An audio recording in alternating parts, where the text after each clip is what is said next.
Hello viewers, how are you? I think everyone is well. Today discuss about what report are available from cotton testing HBI machine.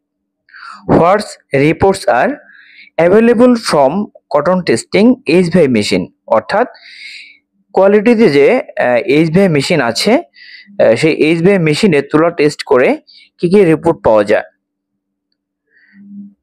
তো আমরা HBI মেশিনে তুলা test করে যে রিপোর্টগুলো পেয়ে থাকি সেটা হচ্ছে যে প্রথম হচ্ছে যে লেন্থ, ঠিক আছে। লেন্থ সাধারণত আমরা টেস্ট করে থাকি। যদি লেন্থ আপনার ভালো হয়, ধরুন 28 থেকে 30 মিলিমিটার মধ্যে হয়েছে, তাহলে কিন্তু এটা আপনার নেক্সট যে ওয়ার্কিং ভালো হবে, অর্থাৎ ইয়ার্ন যে ব্রেকেজ সেটা কমে যাবে, দেন হচ্ছে যে সিএসপি বেড়ে যাবে, ঠিক আছে, সিএসপি লেভেল ভালো থাকবে।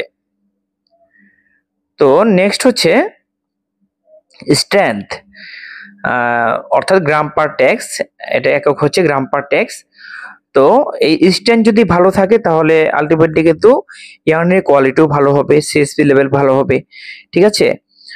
এরপর হচ্ছে যে ম্যাচুরিটি। তো ম্যাচুরিটি সাধারণত আমরা যেটা বুঝবো যে ইম্যাচিউর ফাইবার এখানে কেমন আছে কিংবা ম্যাচুরিটি ফাইবার কেমন আছে, ঠিক আছে। একটা ফাইবারে যদি সেলুলোজের পরিমাণ বেশি থাকে সেক্ষেত্রে কিন্তু আপনার সেই ম্যাচিউরিটি, সেটা যে ফাইবারের যে ম্যাচিউর যে পরিমাণটা সেটা বেশি থাকবে, ম্যাচিউর ফাইবার বেশি থাকবে, মাইকের এবং মাইক লেভেল ভালো থাকবে, হ্যাঁ। আর যদি সেলুলোজের পরিমাণ কম থাকে ফাইবারে তাহলে কিন্তু ম্যাচুরিটি কম হবে এবং মাইকও কম হবে, ঠিক আছে। আরেকটা বিষয় হচ্ছে যে ম্যাচুরিটি থেকেই কিন্তু আপনার ন্যাপস ক্রিয়েট হয়, ঠিক আছে।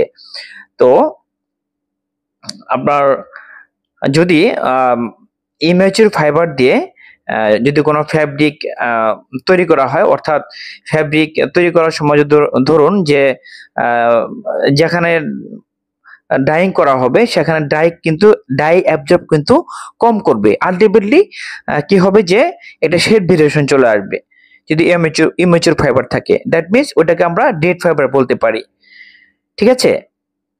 এরপর আমরা টেস্ট করে থাকি মাইক, অর্থাৎ ফাইবার ফাইননেস, ফাইবার কতটুকু মোটা বা চিকন এটা নির্ণয় করা হয়। এরপর হচ্ছে টেস্ট করে থাকি আমরা শর্ট ফাইবার। তো শর্ট ফাইবার পরিমাণটা কেমন আছে, যদি শর্ট ফাইবার ধরুন 8, 9, 10 এরকম থাকে সেক্ষেত্রে কিন্তু বুঝতে হবে যে তাহলে রিপোর্ট খারাপ, সেক্ষেত্রে পরবর্তীতে আমাদের ওয়ার্কিং খারাপ হবে, ঠিক আছে। এরপর হচ্ছে যে ইলাঙ্গেশন, এটা ধরুন আপনার 5 কিংবা 6 মধ্যে থাকতে হবে, 6 মধ্যে থাকতে হবে। এর বেশি হলে বা কম হলে এটা হলো হবে না, কিন্তু 5 থেকে 6 মধ্যে ইলাঙ্গেশনটা সাধারণত থাকে, ঠিক আছে।